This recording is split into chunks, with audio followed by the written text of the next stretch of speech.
All right. I have a little bit of a sore throat, so sorry. Anyway, probably distracted here doing mulch movement today. This stuff is from Chip Drop. If you need mulch, go to getchipdrop.com, go chipdrop.com, whatever, and you'll get it.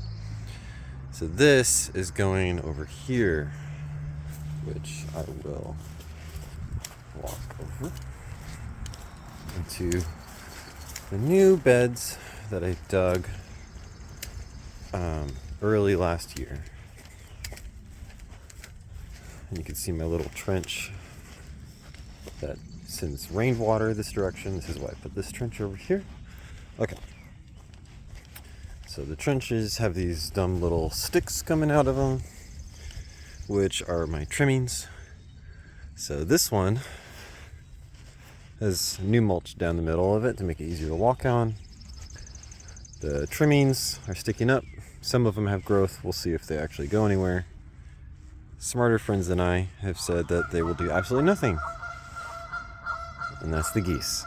So I'll be putting more mulch down here, kind of making it more like the one up there. So the point of these trenches is to collect rainwater, which comes down from here down and then fills up this guy.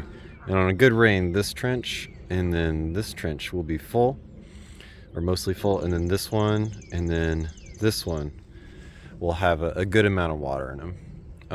They're not perfectly level, so it's not great, and this whole area needs to be terraced, but it beats carrying water up from there, even though we have a pump system and everything. It's passive's good.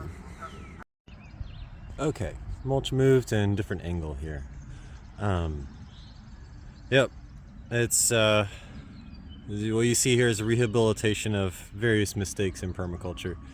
But the one thing I've learned in permaculture is just do a system that works for you, which is, I guess, more of a homesteading thing.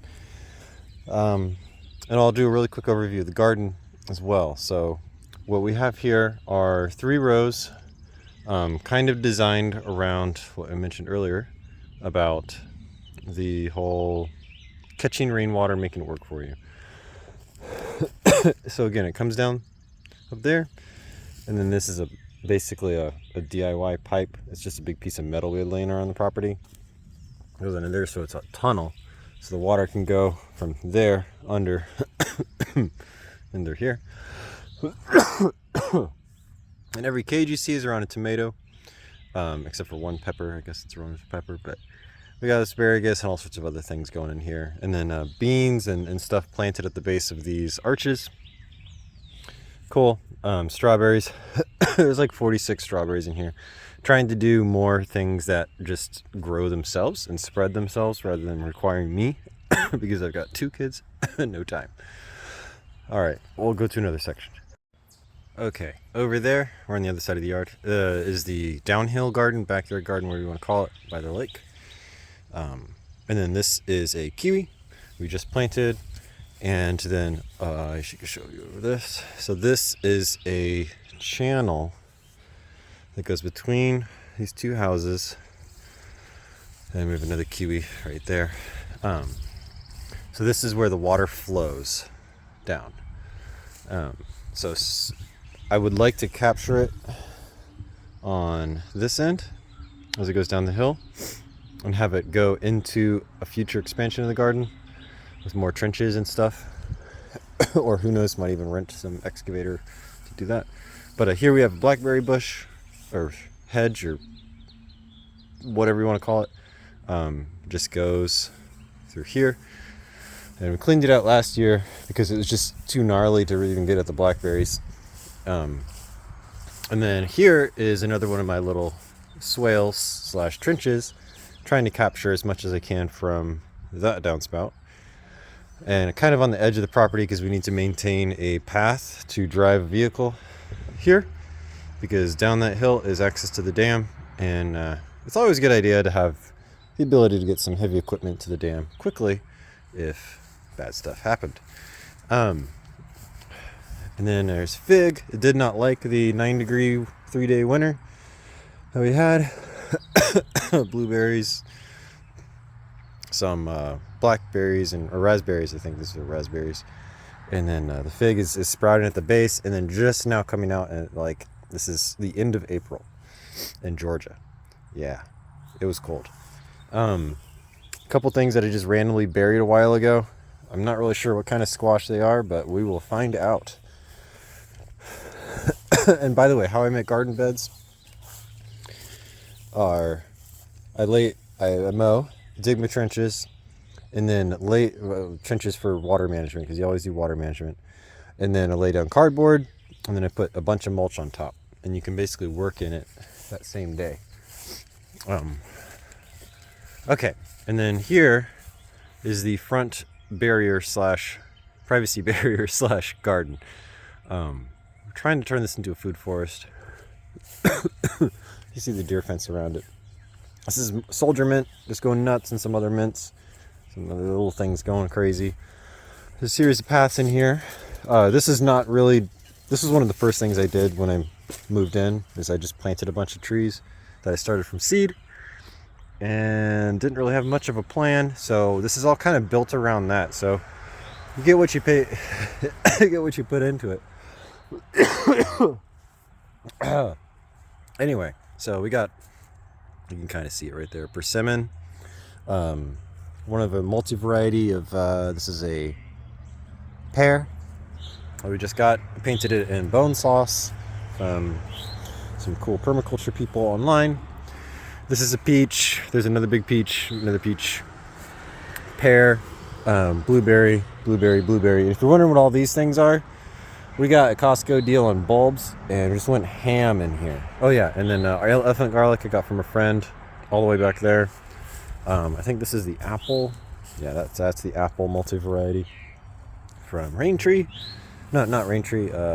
GrowOrganic.com. Tons of bulbs. It really helps with the soil. Sage. There's another fig that's angry. You can see this one had those little parasites on there. Persimmon. Yet another peach from seed. And then a bunch of evergreen stuff up here is kind of a barrier from that road, which will be expanding. Little Japanese maple. Here's that peach. Some random stuff. More things. It was cold enough to kill rosemary. Go figure. Anyway, gardenia, which is really happy. Some other stuff.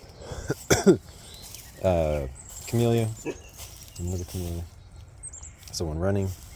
There's their dog. And then some other stuff going on here. And more things popping up. Now the little creatures like to eat these guys. These lilies popping up. They love to snack on them. I think it's actually mostly chipmunks this year that are going after them. I displaced all of the rabbits. And when I mean displaced, I caught them and I stuck them in caught them in choke points and a have-a-heart trap. No bait. And just took them far, far away and let them go, where they probably got eaten. Anyway, then there's roses all along the front, because the idea is this fence is going to go. I want these roses to take over and basically become a hedge. But the deer keep coming in and eating everything. So we'll see where that plan goes. This is a multi-variety cherry. They said 3-in-1. It looks a lot more like 2-in-1. Whatever. Another persimmon that's pretty big. Next year or two we'll have some fruit off of that. Peaches already have fruit. Some more of these, and you can see the other expansion. That's what I did the previous time. It's just a ton of mulch. We're going 10 feet to the driveway. And then our fence up here, which we just had put in. The fence and it ends over there. Our property goes all the way to the telephone pole and a little bit further, actually. The fence is to keep the dog and kids and stuff like that inside. Make sure we don't have any escapes towards the heavy moving objects that drive really fast. I'm trying to see if we can see any peaches. Where are they? So hard to see the dang things. Green and fuzzy. There's one that'll do. There's one peach. We're late April. We'll see how it goes. But yeah, this is the main food production garden. Oh yeah, then the strawberries everywhere. Just trying to stick stuff in holes and things here. Other edibles that we didn't really mention were these